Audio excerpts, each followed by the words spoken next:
Allez, je vous offre un nouveau tutoriel concernant l'impression 3D.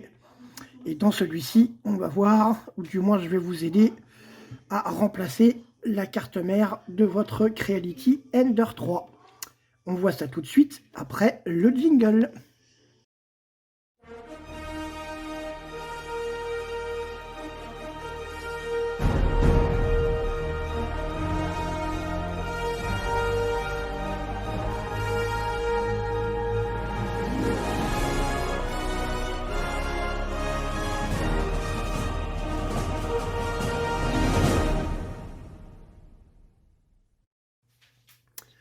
Bien, on se retrouve pour une nouvelle petite vidéo concernant cette Creality Ender 3 et on va voir comment remplacer la carte mère de cette machine. Et ouais, souvenez-vous, j'ai eu quelques péripéties, hein, comme vous l'avez vu dans la précédente vidéo.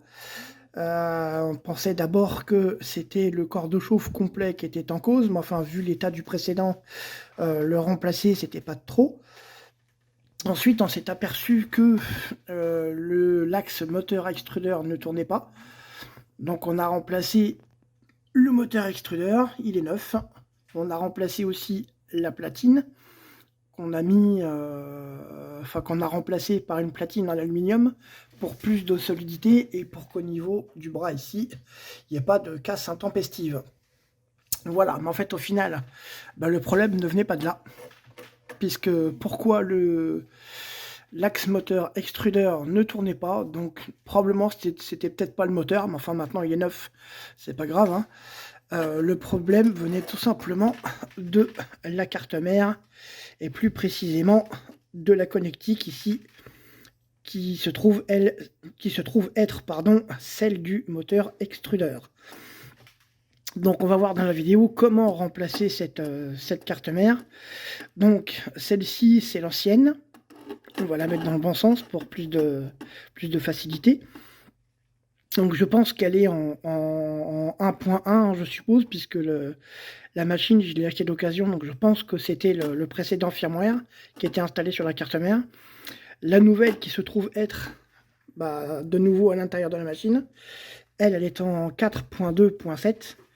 Donc on verra tout de suite après comment télécharger le firmware correspondant à la carte mère et comment l'installer sur votre machine.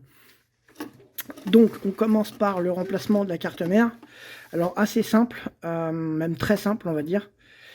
Il s'agit d'un annulé remplace, tout simplement. Chaque élément que vous allez débrancher sur cette ancienne carte mère va à la même place sur l'autre, pardon. En revanche, je vous conseille une chose, c'est lorsque vous allez déconnecter chaque fil, ou du moins chaque élément, je vous conseille de le faire élément par élément. C'est-à-dire que lorsque vous déconnectez ici, par exemple, ce qui est le plus basique, ici vous avez la nappe qui alimente l'écran qui se trouve être là. Donc vous débranchez, mais vous rebranchez aussitôt sur la nouvelle carte mère. Voilà, et vous faites ça pour chaque élément, vous débranchez un par un et vous rebranchez aussitôt sur la nouvelle carte mère. Ça vous évitera de faire quelques petites bêtises. Donc voilà pour le remplacement, c'est très simple, hein. Donc après il vous suffira plus que de la remettre à sa place, tout simplement. Et par contre, donc dans la prochaine vidéo, je vous explique comment installer le firmware correspondant à la nouvelle carte mère, donc pas celle-ci, hein.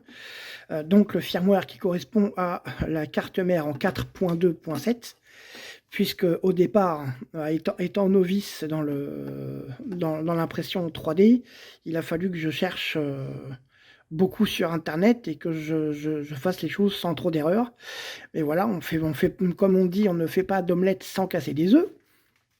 J'ai donc téléchargé le mauvais firmware pour la nouvelle carte mère, ce qui m'a valu une suppression de l'auto-home sur la machine, c'est-à-dire que ici l'axe Z montait presque en haut et l'axe X de l'extrudeur lui partait sur la droite, au lieu que l'axe Z lui descende et que l'extrudeur revienne ici sur le coin gauche du plateau de la machine. Voilà.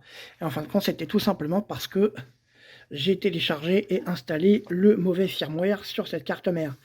Donc, prochaine vidéo à suivre, du moins à la suite de celle-ci, c'est comment télécharger et installer le firmware 4.2.7 sur la carte mère. Allez, on se retrouve tout de suite pour cette vidéo. Allez, on se retrouve donc sur le site de Creality. Une fois que vous êtes sur le site, on va aller sur support, vous allez descendre sur téléchargement. Et donc voici la nouvelle page sur laquelle vous arrivez. Vous allez descendre.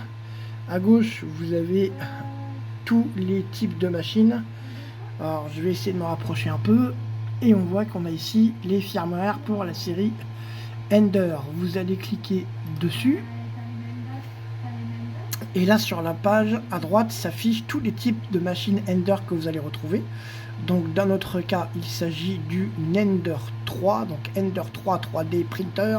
On clique dessus et là quand vous descendez vous avez tous les firmware qui peuvent être téléchargeables pour votre machine.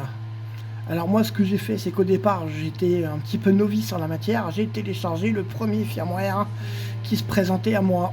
Et c'est là où a été l'erreur, puisque j'avais pas d'auto home, c'est que ce n'est pas le bon firmware qui correspond à notre carte mère. Alors si on descend un peu, on s'aperçoit qu'on a ici le firmware correspondant à la carte mère, puisqu'on a bien Ender 3 4.2.7. C'est ce fichier là que vous allez devoir télécharger. Vous cliquez dessus, voilà, donc le fichier se télécharge. Alors dans mon cas, je fais afficher dans le dossier. Si la page veut bien s'ouvrir, voilà, il est là. Je vais faire un coupé-coller. Hop, P, je vais descendre tout ça. Je le colle ici pour qu'on voit bien la manip. Voilà, coller. Alors, le fichier, il est ici. Voilà, vous allez tout simplement le dézipper suivant le logiciel que vous utilisez. Pour moi, dans mon cas, on est sur Windows 8.1, j'ai juste à extraire les fichiers. On clique sur OK, extraire. Donc là, vous mettez suivant. On voit le fichier ici. Vous allez ouvrir le fichier dézippé et là, vous avez le fichier .bin, vous voyez, hein, vous allez prendre, je vais pas le refaire par contre, mais parce que pour moi j'ai déjà fait. Donc vous cliquez, vous faites un clic droit sur ce fichier, vous faites un copier et vous avez ici la carte SD de la machine. Vous retirez votre carte SD. Dans mon cas, j'utilise un lecteur multicarte. Donc j'insère la carte SD de la machine qui est ici. D'accord, vous copiez le fichier qui est ici, le fichier bin, vous le copiez sur votre mini SD. Une fois que c'est fait, vous éjectez la carte. Imprimante éteinte, je rappelle, imprimante éteinte.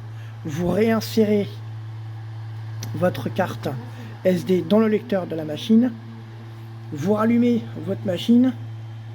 Et vous allez voir qu'au bout de 10 à 15 secondes, votre écran va réapparaître, parce que vous allez avoir un écran bleu pendant 2 petites secondes. Mais en attendant un peu, votre firmware sera directement intégré sur votre écran et vous retrouverez ici toutes les fonctionnalités correctes de votre machine. Donc voilà pour le remplacement de la carte mère qui se trouve, la nouvelle, hein, qui se trouve maintenant dedans, ainsi que l'installation du firmware que je viens de vous expliquer.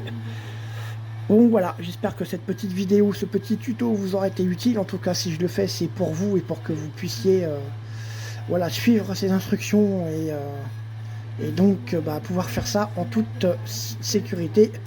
Mais je vous rassure, c'est très simple. Voilà, bon écoutez, je vous souhaite une bonne journée. Je vous dis à très bientôt pour de nouvelles aventures. Allez, ciao ciao.